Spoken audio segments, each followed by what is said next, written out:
Hello बच्चों, तो आज की क्लास में हम लोग देखने वाले हैं क्वेश्चन नंबर 12। अपनी कुर्सी की पेटी बांध ले, मौसम बिगड़ने वाला है। हाँ बच्चों, अगर आपने ठीक से नहीं पढ़ा तो आपका मौसम बिगड़ जाएगा। सो इसके लिए क्वेश्चन देखते हैं। Find the angle between two vectors A and B with magnitude 1 and 2 respectively and A cross B का मैग्नीट्यूड इक्वल टू √3। ये दिया हुआ है। सो बच्चों, हमें बोला है एंगल निकालने के लिए। इसमें क्रॉस की वैल्यू दे रखी है, उसकी मैग्नीट्यूड की वैल्यू दे रखी है। तो देखते हैं कॉन्सेप्ट क्या लगना है। हम स्टार्ट करेंगे कॉन्सेप्ट ए क्रॉस बी। ये क्या होता है, कॉन्सेप्ट स्टार्ट कर रहे हैं हम लोग। इसमें क्या कॉन्सेप्ट लगना है, ए क्रॉस बी का मैग्नीट्यूड की वैल्यू होती है ए की magnitude, B magnitude, sine theta N cap. अब देखो बच्चों, क्या होता है जब हम इसमें मैग्नीट्यूड डालते हैं, हम इसका मैग्नीट्यूड ढूंढ रहे होते हैं, तो होता है इसकी वैल्यू होती है ए की magnitude, B magnitude, sine theta N cap की मैग्नीट्यूड। ये मैग्नीट्यूड सिर्फ इस पे इसलिए डाला जाता है क्योंकि ऑलरेडी ये नंबर होता है, ये नंबर होता है। साइन थीटा की वैल्यू पता है आपको, -1 से 1 के बीच में लाई करती है। सो ये बेसिकली इसकी मैग्नीट्यूड कितनी हो जाती है, 1 हो जाती है। इसलिए इन पे मैग्नीट्यूड साइन नहीं डाला जाता है, ये 1 हो गया। सो ए क्रॉस बी का मैग्नीट्यूड की वैल्यू होगी ए का magnitude, B magnitude, sine theta. ये तो 1 हो गया। ये फाइनली ये है फॉर्मूला, ये है फॉर्मूला। अब इसमें डेटा दिया हुआ है, सब कुछ दिया हुआ है। ये दिया हुआ है √3, इधर √3 डालेंगे। ए की मैग्नीट्यूड वहाँ पे लिखी हुई है 1, बी की magnitude 2 into sine theta. So sine theta की वैल्यू होगी √3/2, साइन थीटा की वैल्यू हो जाएगी। तो थीटा कितना हो जाएगा, 60 डिग्री हो जाएगा। बच्चों, क्वेश्चन नंबर 13 देखते हैं। 13 क्या बोलता है, right a vector of magnitude 15 units in direction of vector this. ये वेक्टर के डायरेक्शन में हमें एक ऐसा वेक्टर लिखना है जिसकी मैग्नीट्यूड कितनी हो, 15 यूनिट हो। तो देखो बच्चों, कॉन्सेप्ट में देखेंगे इसमें कॉन्सेप्ट क्या लग रहा है। मान लो ये वेक्टर है हमारा ए, ये है इतना, ये वेक्टर I - 2j + 2k। अब इस डायरेक्शन में, इसके डायरेक्शन में right a vector of magnitude 15 units in direction of this vector. इसके डायरेक्शन में हमें एक वेक्टर चाहिए। किसके डायरेक्शन में, इसके डायरेक्शन में। सो इसके डायरेक्शन में हमें एक ऐसा वेक्टर चाहिए जिसका मैग्नीट्यूड कितना हो, 15 हो।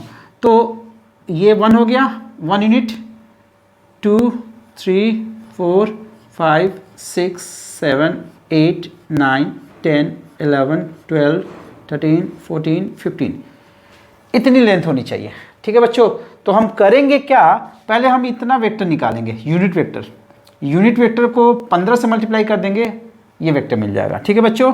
सो इस वेक्टर को हम पैरेलली यहाँ पर शिफ्ट करा सकते हैं, यानी बोल सकते हैं हमने इसका यूनिट वेक्टर निकाला, तो इसका यूनिट वेक्टर निकाल के उसको 15 से मल्टीप्लाई कर देंगे तो बी वेक्टर मिल जाएगा। इसको मान लो बी वेक्टर। ठीक है बच्चों, समझ में आया कॉन्सेप्ट क्या लगना है। सो अब क्वेश्चन सॉल्व करते हैं।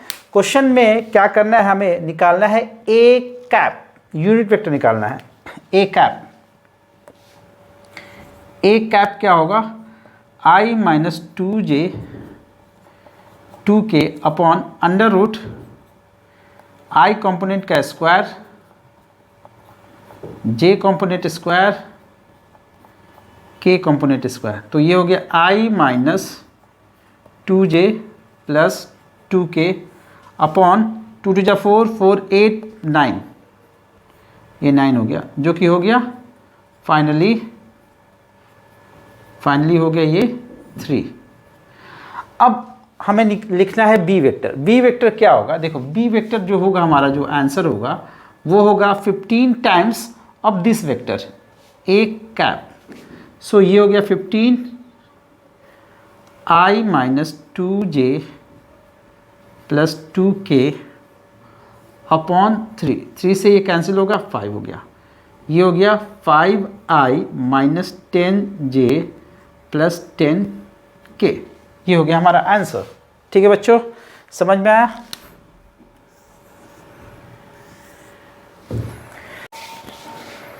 हेलो बच्चों। बच्चों, ये है क्वेश्चन नंबर 14।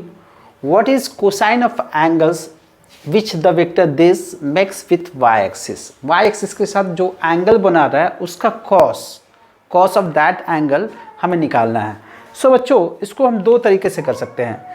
जब भी एंगल निकालना हो तो देखो कॉन्सेप्ट पहले देख लेते हैं क्या होता है। कॉन्सेप्ट बहुत ही अच्छा क्वेश्चन है ये कॉन्सेप्ट ये कहता है कि ये हमारा एक्स वाई जेड एक्सिस है, एक्स वाई जेड एक्सिस है, कोई भी वेक्टर है ये वाई एक्सिस के साथ कितना एंगल फ्रेम कर रहा है, ये वेक्टर जो है ये है हमारा 2i प्लस जे प्लस के, ये वेक्टर है। ये इसके साथ जितना एंगल बना रहा है, मान लेते इसके साथ बनाता है अल्फा, इसके साथ बीटा, मान लिया बीटा एंगल बना रहा है इसके साथ। सो इसका कॉस चाहिए, कॉस बीटा चाहिए। तो बच्चों एंगल निकालने का फॉर्मूला ये होता है कि हम इस वेक्टर को इधर y पे j वेक्टर होता है, यूनिट वेक्टर, इन दोनों वेक्टर का डॉट कराएंगे और इसके मैग्नीट्यूड से डिवाइड कर देंगे, यानी कि a vector dot b vector upon a का मैग्नीट्यूड और b का मैग्नीट्यूड। इससे हमारा ये आंसर आ जाएगा। हमें कॉस बीटा निकालना था। सो a डॉट b इसका इसके साथ डॉट कराएंगे तो क्या होगा, देखो √2i j प्लस के डॉट j, इसका मैग्नीट्यूड अंडर रूट इस √2 का स्क्वायर 1 का स्क्वायर इस 1 का स्क्वायर, और इसका मैग्नीट्यूड क्या होगा 1 ही हो जाएगा, j का मैग्नीट्यूड 1 हो जाएगा। ठीक है बच्चों। सो इसका जो डॉट इसके साथ कराएंगे तो क्या मिलेगा, i तो है नहीं, j का j के साथ कराएंगे तो ये हो जाएगा 1 अपॉन इसकी वैल्यू होगी 2 1 3 1 4 √4 that is 1/2। So cos beta की वैल्यू आ गई 1/2।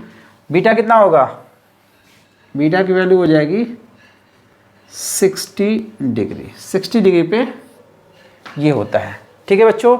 एक और तरीका है इसको करने का, कि इस क्वेश्चन में हमें क्या निकालना था, जे के साथ कितना एंगल बना रहा है। तो बच्चों पता होना चाहिए आपको कि कॉस अल्फा, कॉस बीटा और कॉस गामा क्या होता है, डीसी होता है। ठीक है। मेथड 2 देख लेते हैं। मेथड 2, किसी भी लाइन का cos alpha, cos beta, cos gamma, ये क्या होता है, ये डीसी होता है। अब ये निकालना है हमें, यही निकालना है ना, कॉस बीटा कहाँ से, ये अल्फा होता है, ये बीटा होता है, ये क्या होता है, गामा होता है। ठीक है। सो यहाँ से इस लाइन से ये गामा होता है। सो बच्चों हमें ये वाला एंगल चाहिए, यानी कि ये वाला पार्ट चाहिए। अब कॉस डायरेक्शन कोसाइन कैसे मिलता है, जब किसी भी वेक्टर का हम यूनिट वेक्टर लिख लेते हैं तो उस केस में हमारा जो i, j और k कंपोनेंट होता है वो डायरेक्शन कोसाइंस होता है। सो यहाँ पे हम क्या करेंगे, हमारे पास ये वेक्टर दिया हुआ है, इसका यूनिट वेक्टर लिख लेते हैं। ये मान लिया a वेक्टर दिया है √2i plus j plus k, इसका हमने a कैप निकालना है।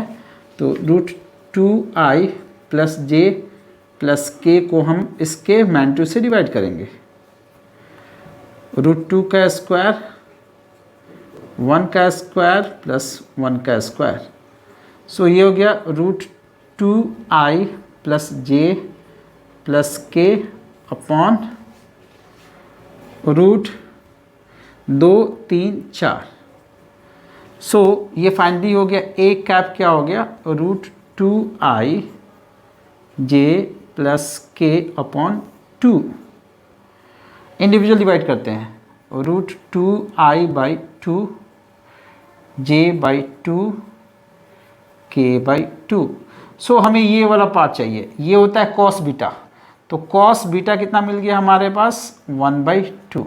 बीटा की वैल्यू यहाँ से निकाल लो, बीटा इक्वल टू आ गया 60 डिग्री। ये भी एक कॉन्सेप्ट है, ये भी एक तरीका है इसको सॉल्व करने का। ठीक है बच्चों। अब ये क्वेश्चन देखते हैं बच्चों। ये क्वेश्चन ये है, if a and b are two vectors such that a dot b का मैग्नीट्यूड और a क्रॉस b का मैग्नीट्यूड दोनों सेम है, then what is the angle between a and b। a और b के बीच क्या हमें एंगल निकालना है। सो बच्चों यहाँ पे कॉन्सेप्ट हम लगाएंगे, यहीं से प्रोसीड करेंगे। ए डॉट बी का मैग्नीट्यूड क्या होता है, ए का मैग्नीट्यूड बी का मैग्नीट्यूड कॉस थीटा।